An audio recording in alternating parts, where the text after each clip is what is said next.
Hello and welcome to episode 69 of the Ginger and the Beard podcast. I'm AJ, aka the Ginger. And I'm Reese, aka the Beard. And while I struggle to keep it together, we're talking about Android getting one step closer to having an iMessages equivalent. Yes, we're 12. The heavyweight interim title news that shook the MMA world this week, and a Pokemon Go style Witcher AR game coming out soon. Don't forget to get your mind out of the gutter and to use the chapters below and subscribe to us on your favorite podcast platform. All right, man, let's get into it. That's what she said. Yeah. Oh, come on. I knew it, dude. I knew it. I mean, come on. I was like, all right, what's next? Okay. Let's go. So I heard you got a special surprise in the mail this week. Oh my God, dude. Dude, yeah, you could call it that. Hold on. Guys. Galaxy Note 20. I finally upgraded, okay? I had the Pixel 2. Here it is. This thing's like 5 years old. Finally, I have upgraded. Boom. Here, look, you can see. Look how clean and clear it is. Oh my God, you can see yourself. That's I crazy. can see it's just so perfect. It really is. What a story behind this. I got it delivered by Amazon. Fulfilled by Amazon.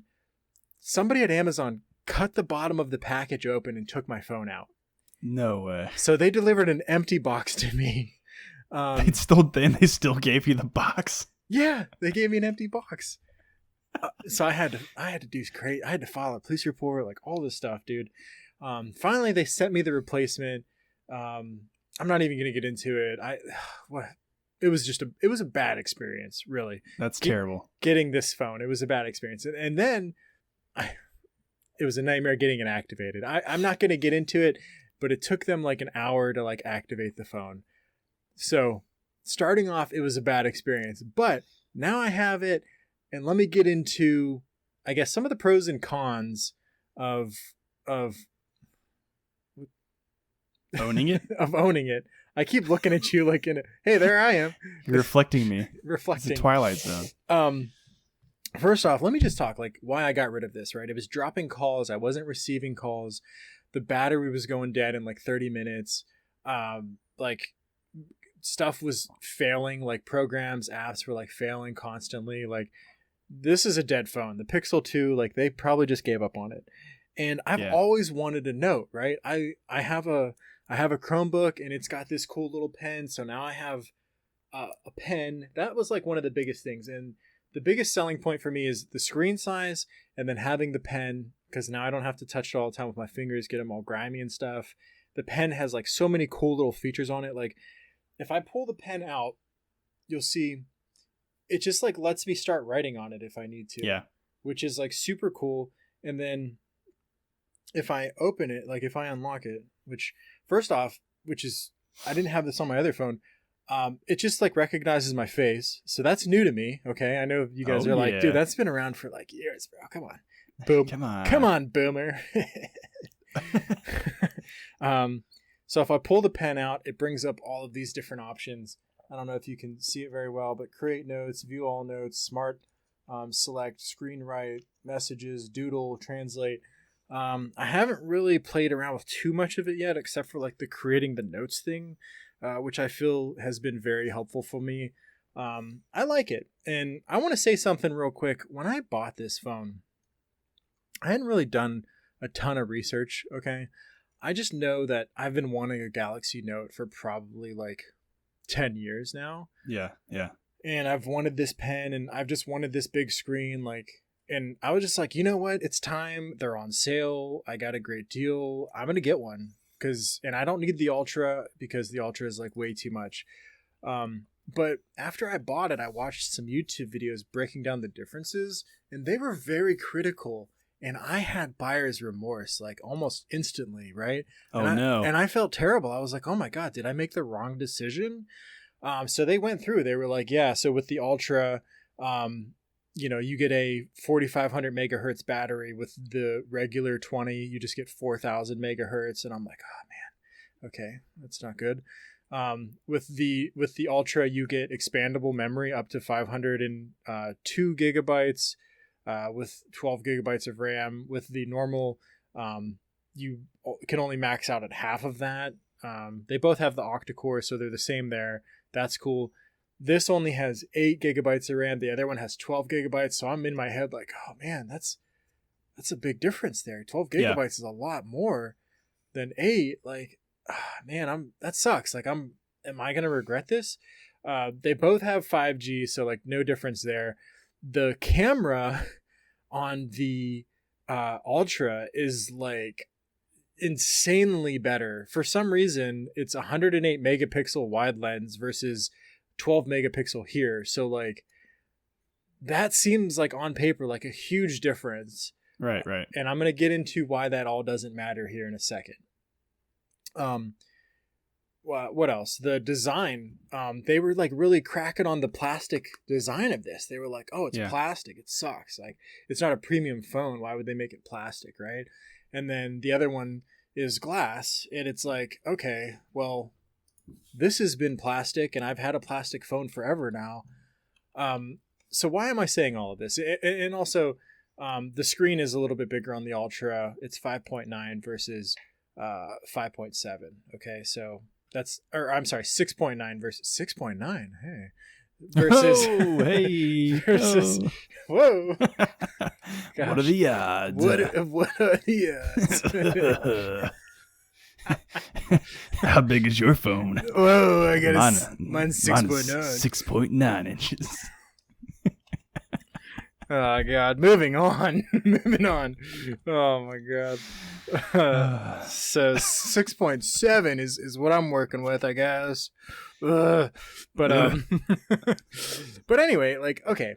So like I saw all of those comparisons and I was like, wow, man, this sucks. Like, maybe I should return it and just buy the Ultra and spend like the extra $300. And then I watched this other guy's review and he was like, gave like a very straightforward, like, not trying to like really, just like a very functional review. And he was like, yeah, so, and one of the other things is like the stylus response time on this is 26 ms.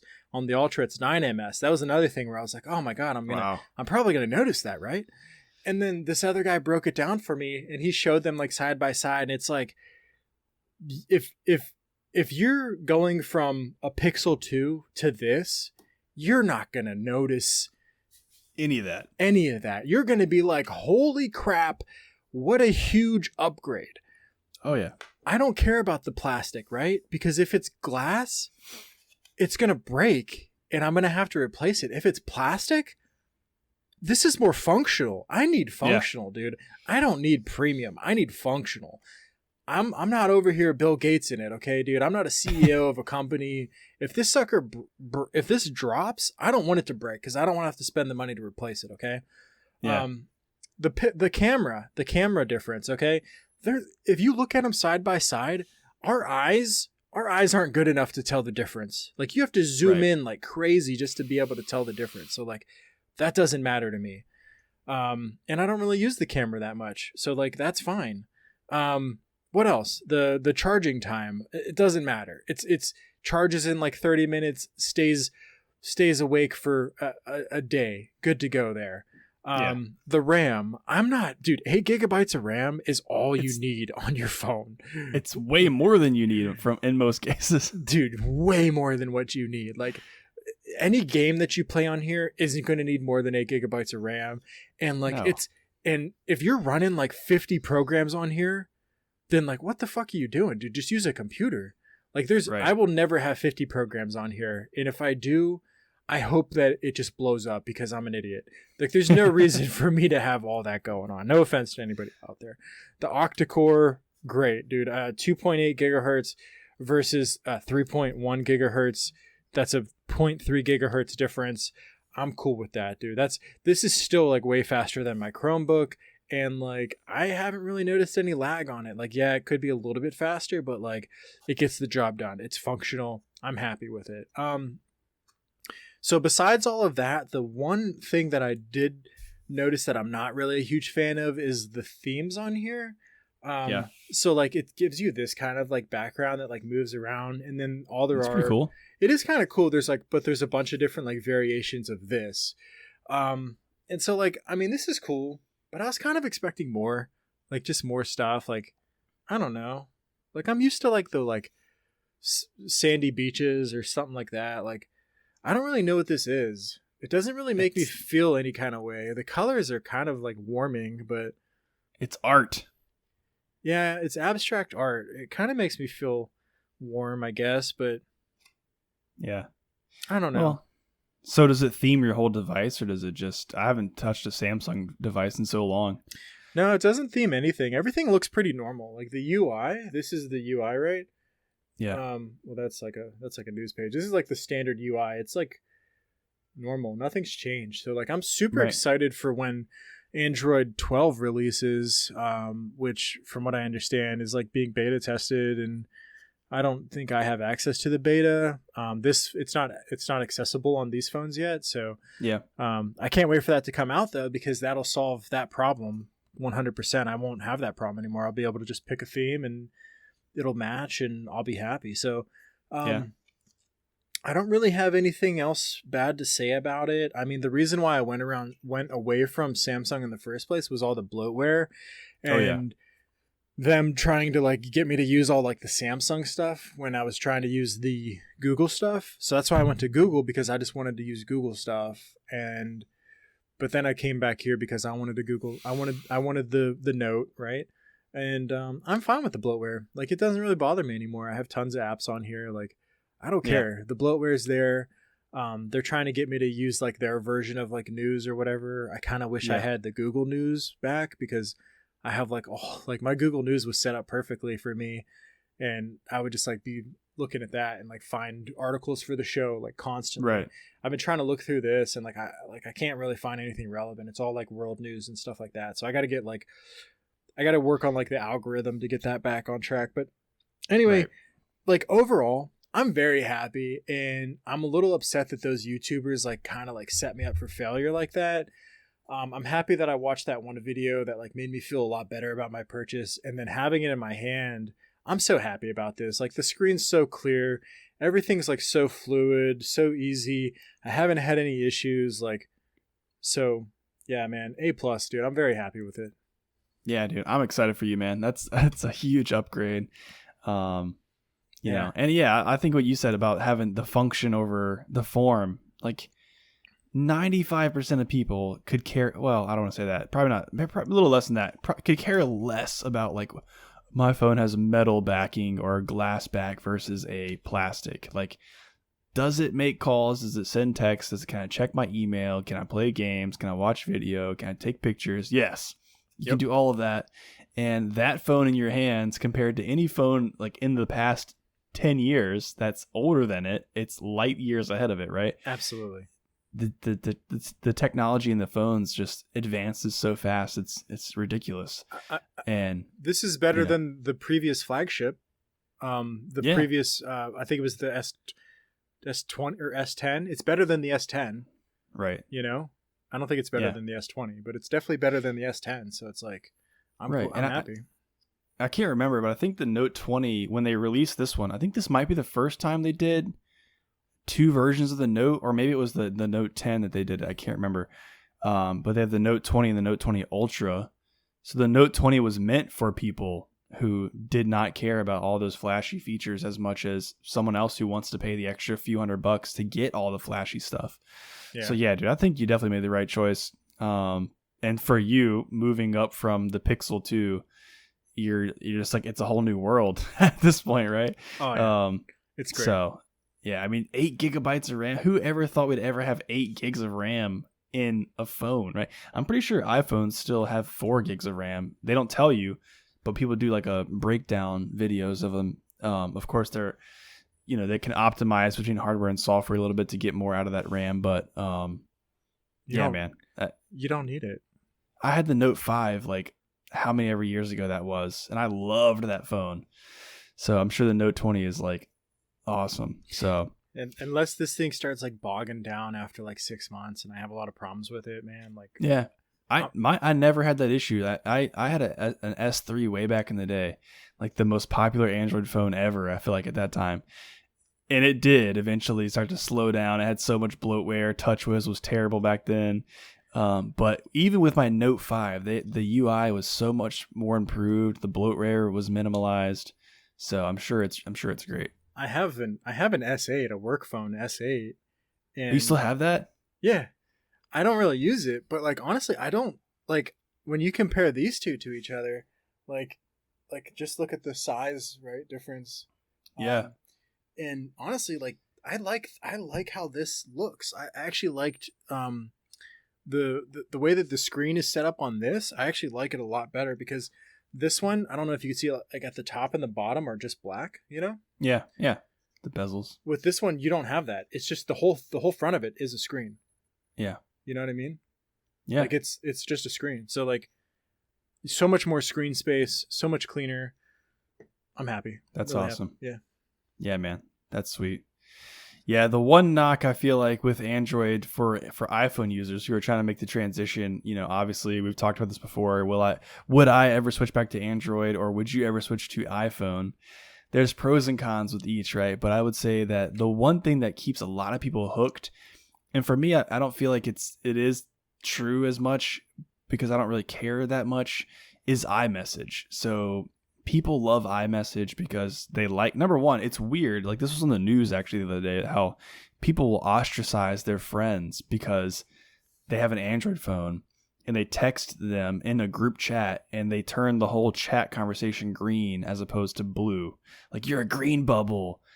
Like, you dirty green bubble. Like, how dare you text me in my blue chain and screw the whole thing up? Because now we can't send like animated GIFs, or we can't send like little heart emojis that flutter across the screen, or, stuff like that. All these benefits of iMessage, right?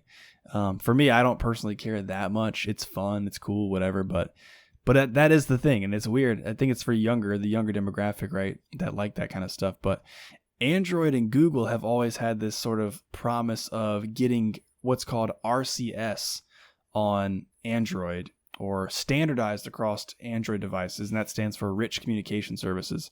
So, number one, RCS essentially means that with a standardized messaging application, you would be able to do all that stuff. You would have read receipts, so you'd see when somebody read your message if you wanted to. Typing indicators like you have in iMessage, you'd be able to react to little messages with thumbs up or whatever. Basically, all the stuff you can do in iMessage would become possible to do in all other messaging platforms that support RCS.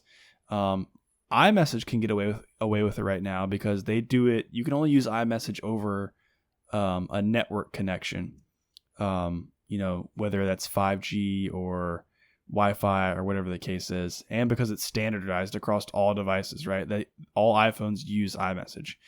You can't do that on Android right now because your Android devices are all different depending on the carriers, depending on the providers, all those sorts of things. But we're one step closer now. We've been talking about this RCS for it's probably been 8 years at this point, I want to say. But AT&T has now committed to using Google Messages as their default messaging app on all of their phones moving forward. I'm not sure exactly when this takes place, when this begins, but T-Mobile has actually made the same commitment a few months ago. So that means if you get speaking of bloatware, if you get a phone from Verizon, they're not going to put a Verizon Messages app on your phone that wants you to use it as the default text messaging app. Also probably tracking all of your information, all of your data, so be careful. AT&T, T-Mobile, they've all have done that in the past, where they give you these weird text messaging apps to use on your phone, and if you're none the wiser, you will use those, and you'll just think that that's your text messaging app, right? But for consumers like you and I, who know there are better experiences out there, Google Messages is probably the best messaging application out there right now. Which we talked about the other day in one of our previous podcasts. I haven't ever really fiddled with it. I did Hangouts. I had a couple of Hangouts conversations back in the day, but yeah, I haven't really fiddled with it at all yet. So Google is RCS? So Google Messages is kind of the app that they're pushing forward to try to make that the RCS, compatible texting application. Okay. So if all carriers, if AT&T's done it, remember, I think AT&T has purchased Sprint, or was it T-Mobile that purchased Sprint? One of the two. T-Mobile. T-Mobile. So that really just leaves Verizon. Verizon's the only holdout at this point. So if Verizon commits to using Google Messages as default on all of their devices, that means all Android phones in the United States will be using Google Messages as their default messaging app.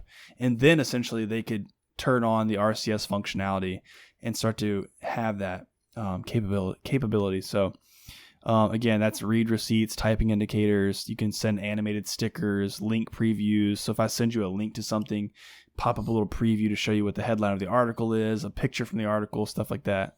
My biggest pet peeve is when somebody on an iPhone likes my message and it repeats my message and then says, hey, that person liked your message. Here it was. And it's like, I don't need to see this. I don't care. Yeah. I don't think I've ever done that to you. I think some people aren't as like, it's like, I know that if I do something like that to you, it's not going to go through the right way on your phone. It doesn't seem the same as it does on my phone. A lot of people don't care. And they're just like, oh yeah, I like that. I got to let them know I like it. I acknowledge I received this and I like it. Yeah. Is there a dislike? I should look and see if there's a dislike. I like it in Teams. Like I use Teams all the time, right? And like I love when somebody thumbs up my message to let me know. Like first off, it tells you if they look at it, which I love because then I know that they've seen it. But then it also like that extra. I always like thumbs up. Like, hey, yeah, I read it. Thumbs up. I think it's great. Yep. I think it's great. Yeah. So with RCS, you would be able to do that. So we're getting closer. We're getting closer. You're gonna get all the thumbs ups. Yeah. Oh yeah. I can't wait. And so really, I mean, what would happen is if that happens, Android phones would have Google Messages as their fun little messaging app. And then iPhones would still have iMessages as their app. Now, would they? That's the trick is Apple would have to commit to getting on board with RCS as well and stop using. Essentially, it's a replacement for SMS, which is what does that stand for? Single messaging system or something like that. Simple messaging system. So Apple would have to switch over to RCS, which shouldn't impact iPhone users anyways, since they're already kind of doing that with iMessage. But then for you and I communicating, we would be able to do all that sort of interaction. So with that in mind, I think I'm curious if we think that Apple would ever get on board, if they would continue to hold out, because if they did and they switched over to RCS, it would eliminate the green-blue bubble situation, which would probably open the floodgates for people to say, hey, now I can leave iPhone, go to Android, and still be in the blue bubble club. So that's probably not good news for Apple.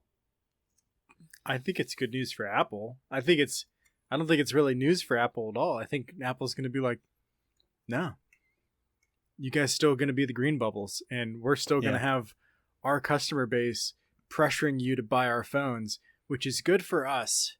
Yeah, exactly. It's kind of weird, right? It's kind of weird. Why? There's no incentive for them to switch. What would be their incentive? There's no incentive. Yeah, I can't think of a single reason, honestly. In fact, I think it'd probably be a bad idea if they switched, because I think it would impact their bottom line for sure. Yeah, so I think there will forever be the green bubble, blue bubble issue. Unless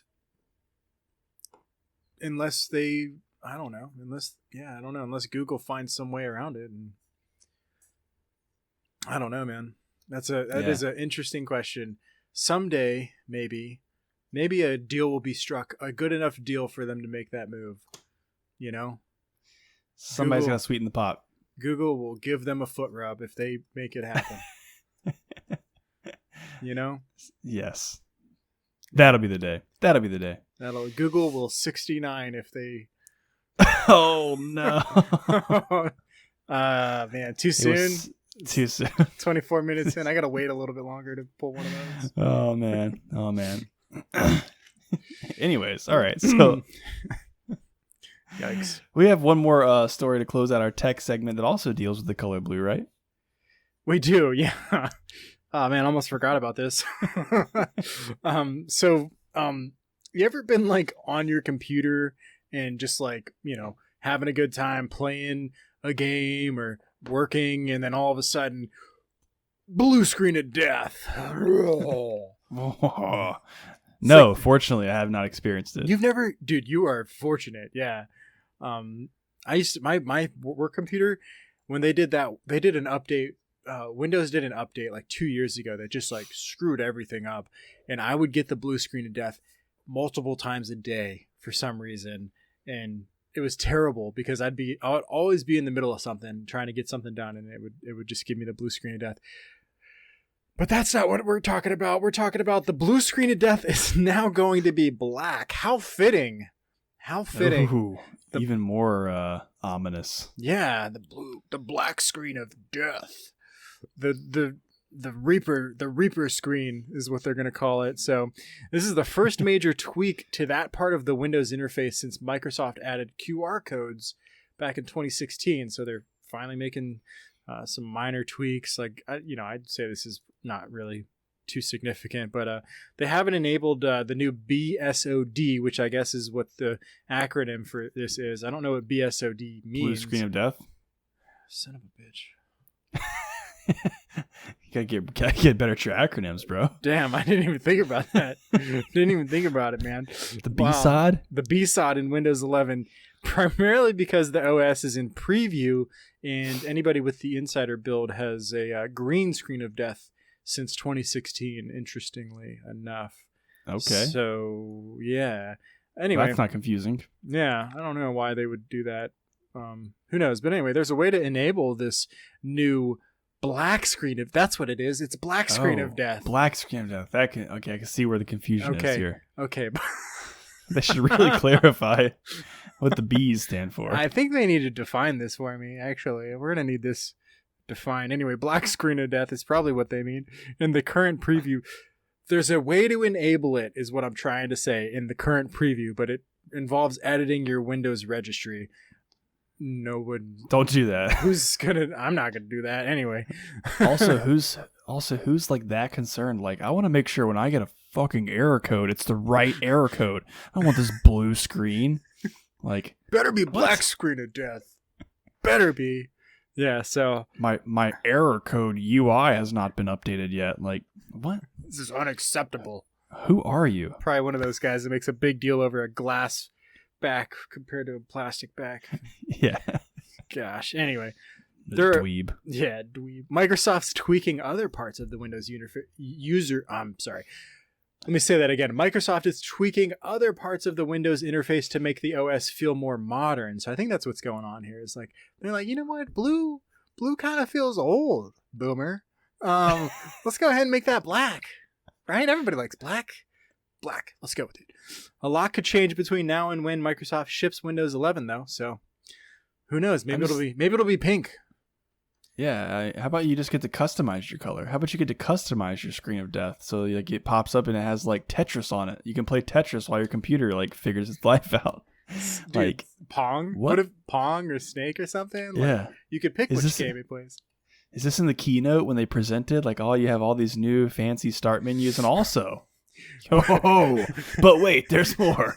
What if while they were doing the keynote, it fucking died? The computer died, and it was like black screen of death. Well, we weren't supposed to show this to you yet, but by the way, this is the new black screen of death. Yeah. How about you just avoid your software crashing? Let's try that one. Why don't we do that? Right? Yeah, I think that makes more sense than anything else. There shouldn't even be a screen of death. Yeah. It should be a screen of happiness. Hey, we're gonna fix this for you. It should just be like rainbows and unicorns walking uphill. It's the white screen of life. The white screen. That's what it should be. It should just be like it should just go white, and then it's just that like Spider-Man guy dancing. And like you can play Rainbow Unicorn Attack. That would be awesome. Yes. Yeah. You need some happiness in your life today. Here you go. Things are going to be okay. Watch Spidey dance real quick. Yeah. We'll get right back to work. You. And back to work. And it like restarts in the background or something, right? So then like all of a sudden like Spidey goes away and it's like, yeah, nothing happened. Nothing to see here. Sorry about that. Yeah. Pardon the interruption. Here's the Spidey dance. Yeah. All right, man. All right. Well, that was fun. That was fun. We've got a ton of MMA UFC news to talk about, but before we jump over to that, I want to give you guys a reminder to check out our latest What You Drinking episode on YouTube. Tonight, I reviewed the Wallops Island Brown Ale from Rocket Frog Brewing. Yes, and I did the Mango Smoothie Tart Ale from Dogfish Head. Yes. And I think they were both, I believe, both good, right? One maybe a little bit better than the other. Borderline, yeah. Borderline. Yeah. Borderline good, I would say. Make sure you guys go check that out. But for now, let's transition to our UFC segment. Yeah, man, let's do this. Let's go. Hit me with it. Yeah. So the news that kind of rocked the world definitely took the UFC MMA world by storm this week. Me too. So much like hype and like almost like a revolting happening, in the UFC space this past week. But if you don't know, now you know. There's an interim title fight now scheduled for the heavyweight division between Ciryl Gane and Derrick Lewis. So let that sink in for a second. Yikes. Yes, yikes indeed. Interim title fight. What the monkeys? Why are we scheduling an interim title fight when Francis Ngannou just got the title in March? Right. How can he? How? What? He's not interim. Dude. No. Khabib hadn't fought for like over a 6 year. months. Yeah. And there wasn't even an interim. Like, what? Yeah, I wish I had the stats. Like we could probably look up the stats and see like what's the longest like space in between a title fight. I'm sure somebody has already done that research to figure out. But I mean, based on what everyone was saying, the heavyweight title, like it's not uncommon for there to be like one fight per year one defense, I guess, per year for a heavyweight belt. Right. Yeah, think about like the Stipe versus DC. Like that trilogy went on for like 2 years. Yeah, and nobody fought for the title. And then Francis finally got his opportunity. Right. And now they're like, let's just screw Francis over. Yeah. I don't understand. So here's kind of the background for you guys out there that don't know.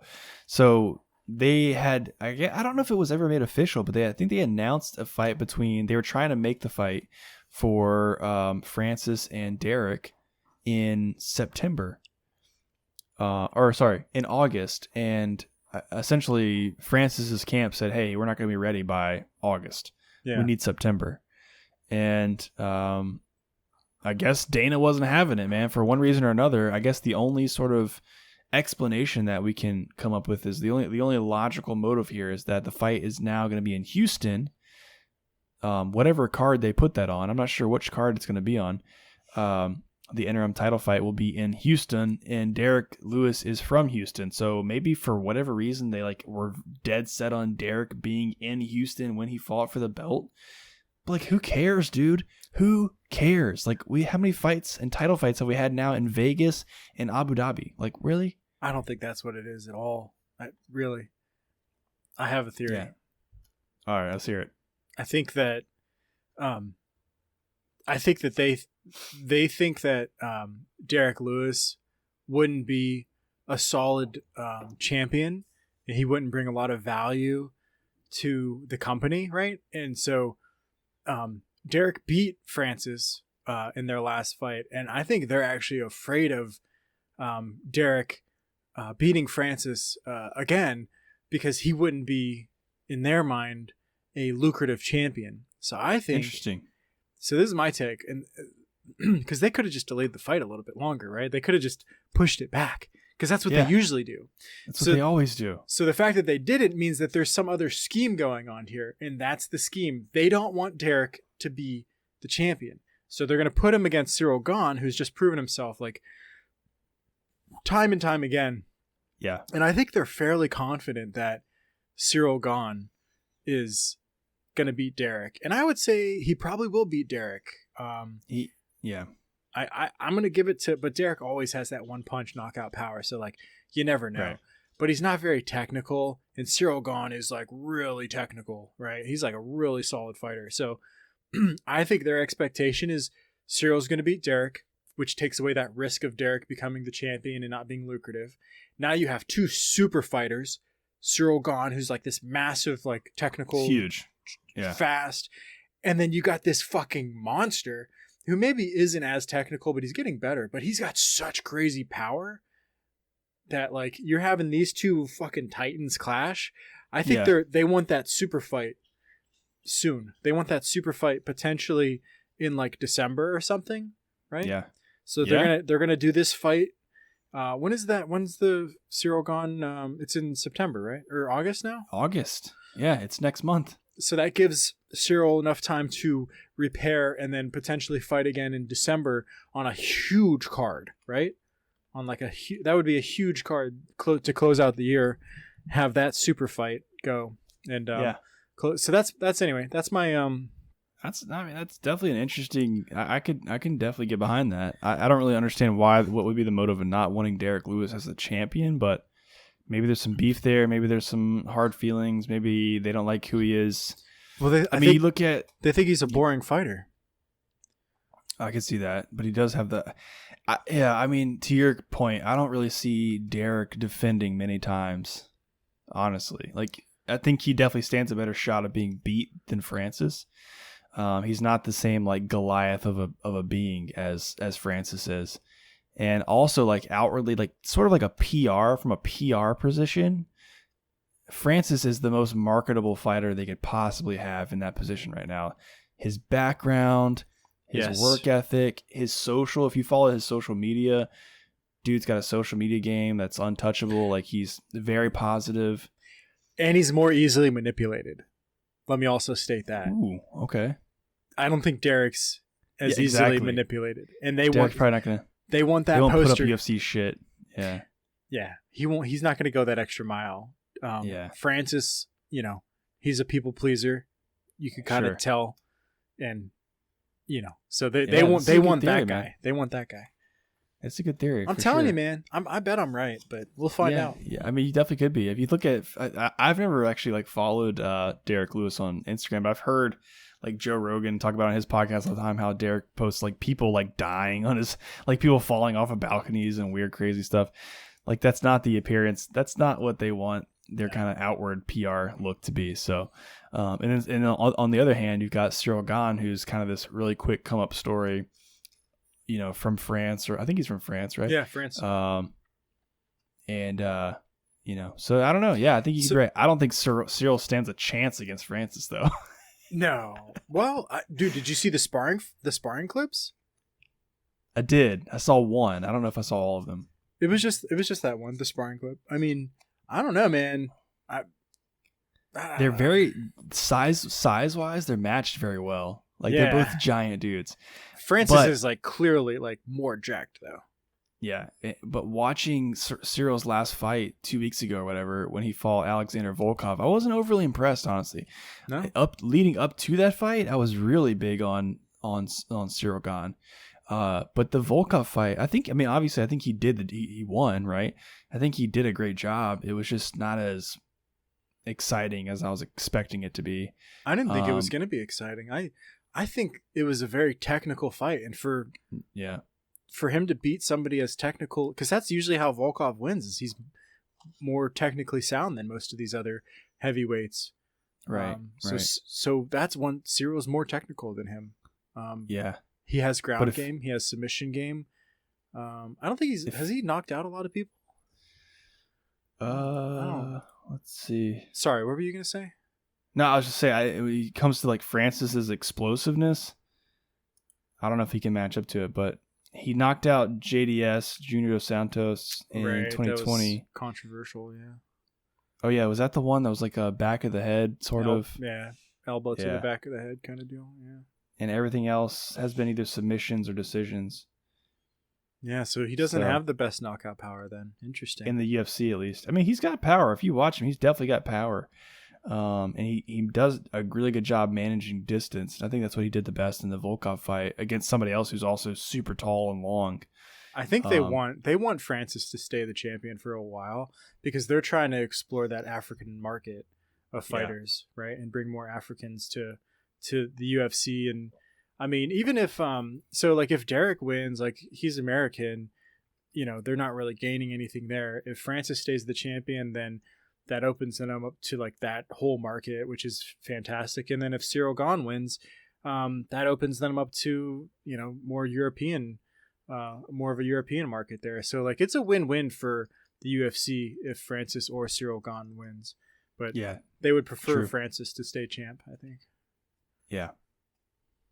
Yeah, it'll be interesting, man. I'm excited to see what plays out, I guess. But it was a crazy week for sure, just based on that one piece of news. But really quick here, kind of speaking of champs and things like that. Rashad Evans, I saw a really good interview. Actually, I definitely recommend you guys check it out. It was an interview with Damon Martin of MMAfighting.com. Definitely want to give some credit here because it was a really great piece. Rashad Evans essentially talking to him about making a comeback in his fighting career, but not necessarily MMA. So he's talking about how he ended his career with UFC. He doesn't feel like he was really in it in those last few fights mentally. He's like he was there, but he wasn't really there during the fights. He thinks now that after having a few years kind of being retired and exploring other avenues of the sport and things like that, he thinks he's got the right mindset for it, and wants to go out in his fighting career the way he wants to go out versus just, an end of a contract or something like that. But he's not thinking about coming back to MMA, which I thought was interesting. I think he apparently his background originally was in boxing a long time ago. And so he wants to come back in kind of a boxing, path, and has actually mentioned that he thinks a Logan Paul fight would be interesting. So tired of hearing about Logan Paul and Jake Paul, but after reading his take on it and hearing what he had to say about it, I actually was like, you know what? Maybe you're just like being too automatically cynical with the Paul brothers, because from hearing Rashad Evans, who, obviously a legend, talk about the Paul brothers and saying that after watching them fight, he thinks that he automatically assumed that they were just in it for the spotlight, in it to get the press, whatever. But he's like watching them fight. He's like, I do actually think they are taking it seriously. I think that they are trying. They are athletic. They're both, they're not bad. Like watching them, they're actually not terrible, right? I mean, Logan Paul went 8 rounds with Floyd Mayweather, whether or not it was a full-blown Floyd Mayweather or not. But he thinks that if Logan Paul really wants to prove himself in the ring, that it would be good for him to fight Rashad Evans. So I'm curious your thoughts. Like, is this, it sounded really good until the Paul brothers thing came up. Is this a shot at Rashad Evans getting some more limelight, or do you think he's actually serious about a fight like that? Nah, dude. So I think it's a bad idea. I'm just going to come out and say, I think Rashad Evans coming back and fighting again is a bad idea. He's far past his prime. I mean, really, it's just a money grab. I think he's maybe just trying to get some extra dollars under his pocket. He sees this as a money grab, which is great and all. I don't really see any benefit of Logan having this fight. Rashad's big to, the diehard MMA fans and the people that have been following the sport for a long time, but he's not really been a name in the sport in like 10 years, it's been a long time. And, I just don't see that one selling nearly as well as, like the Tyrone Woodley fight that Logan's brother is about to have. Jake's about to have. Like, that sells a little bit more. A lot of people know, like, that's more recent, right? That's like a more recent kind of fighter that, kind of. I see that selling more than Rashad. So like I think it's a bad idea for Rashad to come back and fight. Like, stick with the commentating. Yeah, he does pretty good. Yeah. He does good, like the post fight stuff, or the after. What do they call it? The after show or the after? Right. And, whatever. And it's not going to be really competitive for Logan Paul, who is like actually he seems like he's in his prime right now. He's young, he's sturdy, he's strong. For him to go fight out a geriatric, it's probably not a, it's probably not a, it's. He said he wants to, this is a good opportunity for Logan to prove himself. Like, I don't think so. No. Yeah. Rashad's 41. Wow, he's only 5'11", so I think he'd be considerably smaller than Logan Paul. I mean, he's Logan Paul. he's actually younger than I thought he was. Why would he stop fighting in his prime like that? I think he had a bad run his last few fights, but I don't really remember. But like 41's not that old. Like yeah, 41 is, you know, he's probably out of his prime, but like some fighters can go to 41 and still be doing great. Like if he would have stayed on, like he'd have been doing things. He lost his last 4, 5, 6. Gosh, he lost 6 in a row. He lost 6 in a row, starting in 2013. Wow, I mean, I could see why he didn't have the heart for it anymore. That's what it was. Yeah. Yeah, Glover Teixeira knocked him out. Yeah, well, Sam Alvey won a decision. Daniel Kelly won a decision. I don't even know what that is. Anthony Smith KO'd him in 53 seconds. Yikes. So, yeah, I guess at that point he was just defeated mentally. I mean, those are some good fighters, though, but yeah. I mean, he's been around forever, though, dude. I mean, he's fighting like Rampage and like all kinds of guys back in the day. And Forrest Griffin, Chuck Liddell. Like age plays a part into it all, but also like hours in the cage, like wear and tear, like on a tire, man. Like, you know, if he didn't fight as much, he might have been able to fight for longer. But sometimes when you fight a ton, you know, in your younger years, then, you know, you got to stop fighting when you're in your early 30s, and it just is what it is. So, yeah, I don't think it's a good idea for him to come back. Like, that's not a fight that I want to see. Yeah, and also for Logan Paul's sake, like you mentioned, it's not really beneficial. Like, how much more of where do you go? You fought Floyd Mayweather. Like, what's next? Like, what else is there for you to do? Like, you fought the greatest boxer of like our lifetime. So, the fact that he got that fight is crazy. Like, there's not really anything to like to one up that, right? But I mean, maybe if he fights somebody actually in his weight class or in his, like, you know what I'm saying? If Floyd Mayweather was actually heavier, he probably would have put him out. But yeah. But anyways, we should move on. We should. I'm gonna glide through this last part, right? So Dustin Poirier says Conor McGregor reeks of insecurity. I don't know if you've been following this like banter back and forth at all, but a little. Yeah. So first off, I got to give credit to Jed Meshew with MMAfighting.com. That's where I got this from. So Saturday, July 10th, Justin Poirier and Conor McGregor will face off for a third and final time at the main event of UFC 264. So that's next week. At the T-Mobile Arena in Las Vegas. They first fought at UFC 178 in 2014. Can't believe it was that long ago. Jeez. McGregor winning by a first-round TKO. The two rematched in the main event of UFC 257. Poirier knocked out Notorious in the second round after many leg kicks and, brutal leg kicks. Clearly just defeated Conor. So as the trilogy with Poirier approaches, McGregor posted a Twitter billboard advertising UFC 264 with the message, first one to shoot a dusty... Oh, wait, I'm sorry. First one to... I wish I could say it with an Irish accent. First one to shoot with is a dusty bitch. Is that Irish? I don't know. That was pretty good. Pretty good? Okay. So Poirier says that just reveals where McGregor is following his first knockout loss in MMA. Is that really his first knockout loss? Yeah, I think it's the first time Conor has ever knocked out. Wow, that's crazy. Wow. Dustin said, isn't he the one who's always preaching about the flow, the full martial arts, no holds barred, no rules, the ultimate fighting? When he's talking about boxing and stuff, right? How about the first one to get taken down is Dusty Bitch? This is mixed martial arts. Put it all together. It reeks of insecurity to me. So that's his response to the billboard. Conor came back. I'm just going to go through this banter and then we can talk about it. Conor came back and said, best boxer my ass, shooting ass, shelling ass, bitch. So, because, Dustin shot on him and was kicking him and whatever. Anyway. Yeah. He says, quick take for your team, for you and your team. I really wish I could do this in Irish. Yeah. Quick take for you and your team, pal. You've got punched around in the clinch. Elbows. I'm not going to do it. Elbows, knees, shoulders, fists, looking outside the cage for advice. Hashtag striker turned wrestler. Hashtag dusty bitch. 3 fights against me for any man is an early grave. God bless. So like Gonor's, I guess he's pretty confident that, anyway.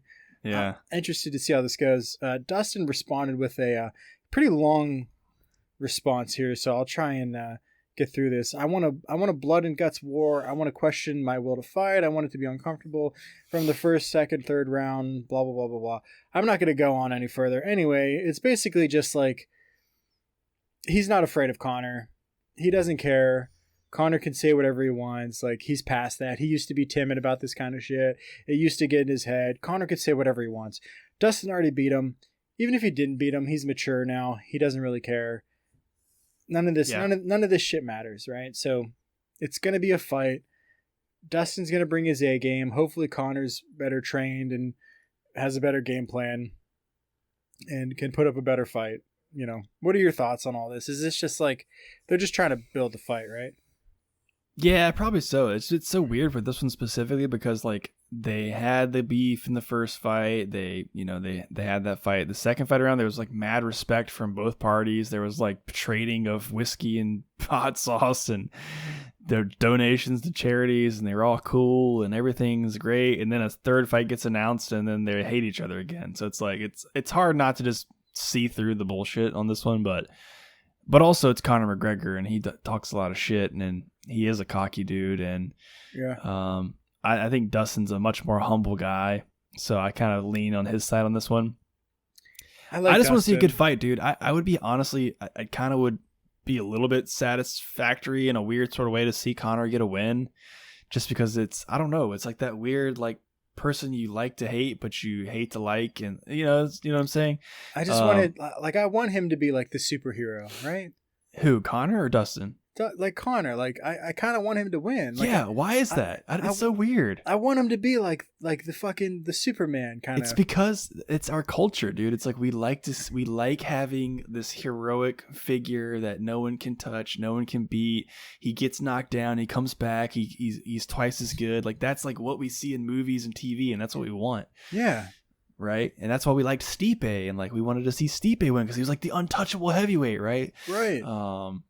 So like that's the part of me I'm just like, I kind of want to see Conor come out and do his and like be authentic Conor, right? But also in the same token, I'm like, Dustin's the man. Like he is a great boxer. He's a great fighter. He seems like a really great person. So I also would like to see him kind of, shut up Conor again. But I don't know. I'm torn, man. Dude, I hear you, man. I feel that way too. But like, if I had to put my money on it, I'm gonna put my money on Dustin, dude. I feel like Conor's pretty washed up. Yeah, I think he might be past his prime. I don't blame Dustin for taking this fight. I kind of wish he was fighting for the title though.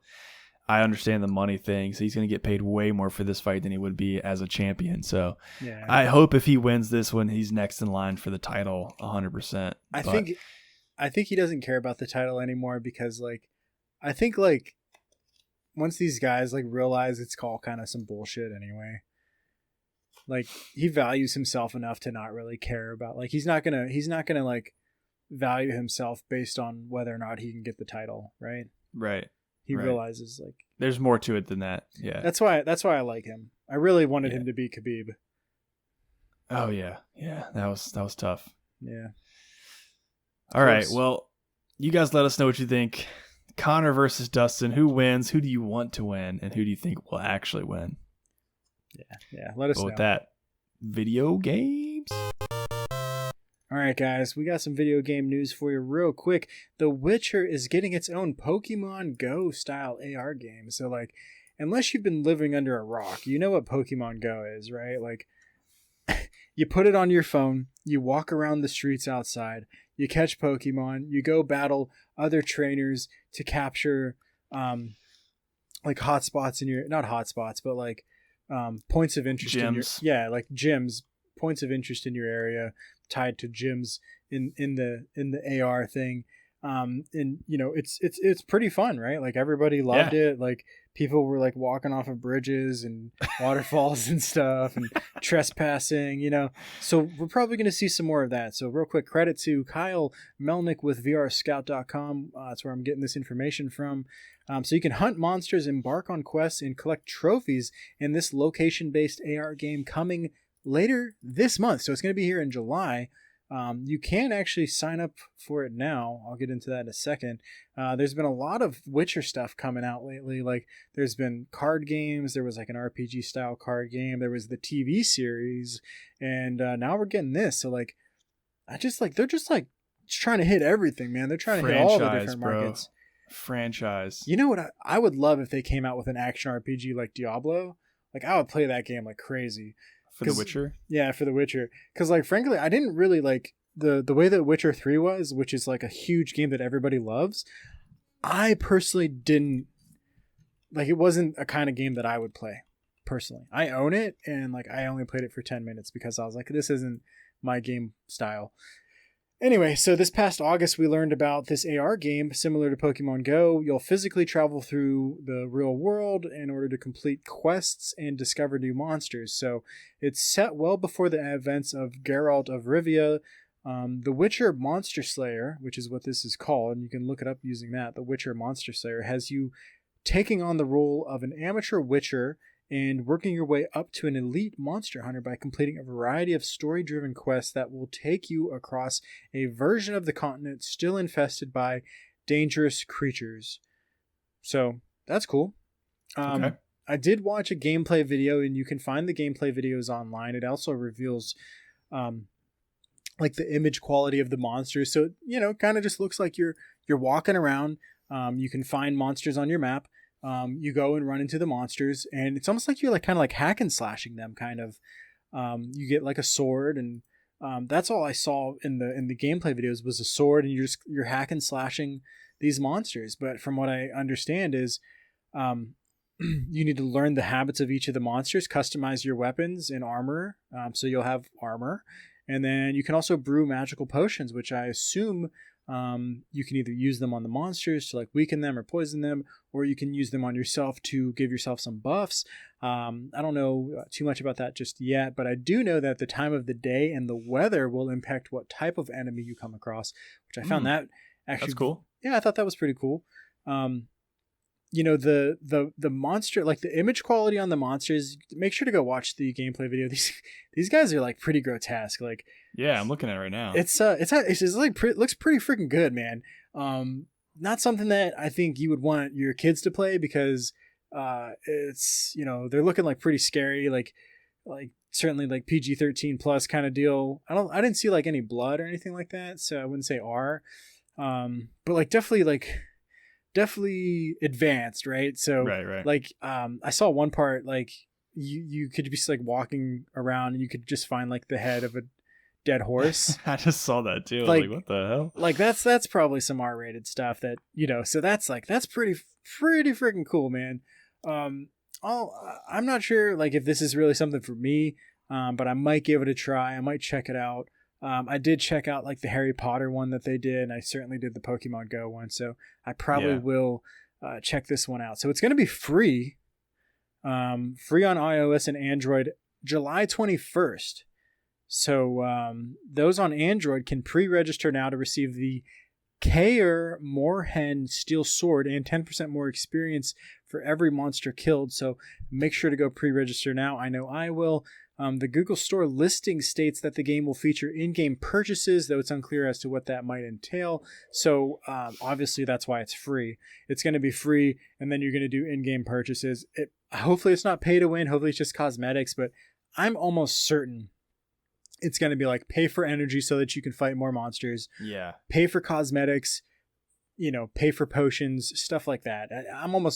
I guarantee it'll probably be like a pay to win platform, and yeah, so be prepared to deal with that. So Microsoft, I'm sorry, I started reading yours, but anyway, you checked it out. I think it looks pretty cool. I might have to give it a shot. So I would say, guys, go sign up. Yeah, I mean, Do you believe it would be any sort of, well, the Harry Potter, you mentioned the Harry Potter thing. It had no sort, like, not as much hype as the Pokemon thing, right? No, not even close, dude. Not even close. Dude, I remember I lived in town center here close to Virginia Beach, or in Virginia Beach. Me and Shayna did. And when Pokemon Go came out, the town, it was swarmed with people. Like, streets were like blocked almost. Like, cars couldn't come through because there was so many. There was like 3 gyms right in town center. So people were just everywhere, man. It was insane. Imagine if they didn't release it and like coronavirus hit, dude. People, yeah, everybody it'd be with face bad masks. news. Yeah. There's still people that play it like crazy though. Yeah, I still see once in a while. I'll be walking around and I'm like, oh, that guy's playing Pokemon Go. It was fun, man. It definitely had a novelty to it. I mean, for a while, I watched it disrupt work for people. Like, people in my office would be like checking Pokemon Go like every 30 seconds, and like when something would pop up nearby, they would literally leave their desk to like go and like catch that Pokemon. I'm like, what? What's happening right now? Right. Crazy. So crazy. Right? But I can't imagine people doing the same thing to go fight monsters. But you never know. I don't. Definitely. It's a different audience, right? I think it's a different audience for Witcher. Like everybody kind of grew up with Pokemon, and it's like spreads like all age groups, you know. The Witcher was like I think it's a very specific set of people that like that kind of like medieval game. I don't think that it has nearly the audience that Pokemon has. I mean, come on. Yeah. I don't think anything does. I would be surprised if you run into somebody and they're playing this game. And it would also be a little more weird. Like the Pokemon game, you could be a little bit more incognito. Like if you're like a little bit shy or embarrassed about playing it, like all you're doing is stand there, swirl the Pokemon ball, flick it, boom, got it. Okay, cool. Move on. But this is like, oh my gosh, slice it up. It's like a little bit like, what's that guy doing? What is that guy doing on his, you know? Yeah. Oh my God. Someone needs to call for help. He looks like he's... Is he on Tinder right now? Just furiously swiping. Yeah. So anyways, but so to close this out, I got one super quick story. So Microsoft xCloud is now available on iOS and iPadOS. This is really cool for anybody who's an Xbox Game Pass Ultimate subscriber, or anybody who's interested in becoming one, because if you have that subscription, I don't know how much that costs off the top of my head, but if you use Xbox Game Pass Ultimate, you can now play your games from your iPhone or your iPad. So this previously was available on Android and Windows, I guess. Or I guess it's browser-based, I believe. So you could do it on Macs, I would assume. I didn't know that. So now you can either connect your controller to your phone or your iPad, your Xbox controller via Bluetooth, I believe, and play your games, through the cloud, or you can use like third-party controller devices for your phone that like turn your phone into a handheld gaming device and access your games that way. So pretty cool stuff, man. I don't really play Xbox games. Yeah, I don't really play Xbox games anymore, but I would do that. That would be fun. To, you're traveling, you can't take your PC with you, you don't have a gaming laptop. You have a phone, right? So that'd be kind of cool. There's a lot of people. It's a surprising amount of people that actually use these services, these like cloud gaming streaming services. I mean, I could see why. Like, not everybody can afford, a crazy computer like you and I have, so they kind of have to settle for something like that. I'm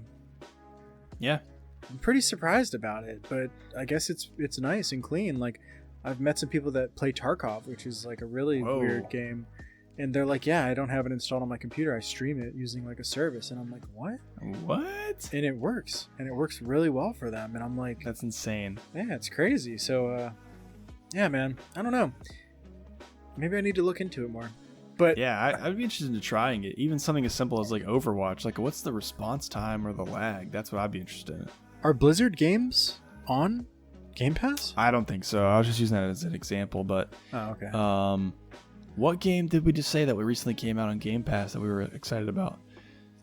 I know all of like the Fallout and Bethesda games and all that stuff are on there now, and I actually know that Fallout 76 is like one of the most played games right now using Game Pass, which is odd, right? Because not a lot of people played it. So good move for them, but no, I don't remember. Yeah, I'm trying to remember what the Game Pass game was that we were excited about, but anyways, there's a huge selection on there. So I mean, I would still be interested in seeing like what the response time was. Was it Control? Was that it? No, I don't think so. That was I Epic. can't remember. I can't remember what I did this morning, to be honest with you. Yeah, what's today? 7 o'clock. Who is this? What episode is this? 69? 69. 69. 69. Anyway. Anyways, all right, well, this has been an extra fun episode, if you know what I mean. So as always, we appreciate you guys tuning in for another episode and ask that you please disregard all the 12-year-old jokes and like and subscribe on YouTube, follow on Spotify, and come say hi to us on Instagram and Twitter. That's right. And of course, if you really want to help us grow the show, please share the episode with a friend who you think will like it. For now, we'll see y'all in the next episode. You said grow. Did I? You did. Whoops. It was a 12-year-old joke. Sorry. Peace. Peace?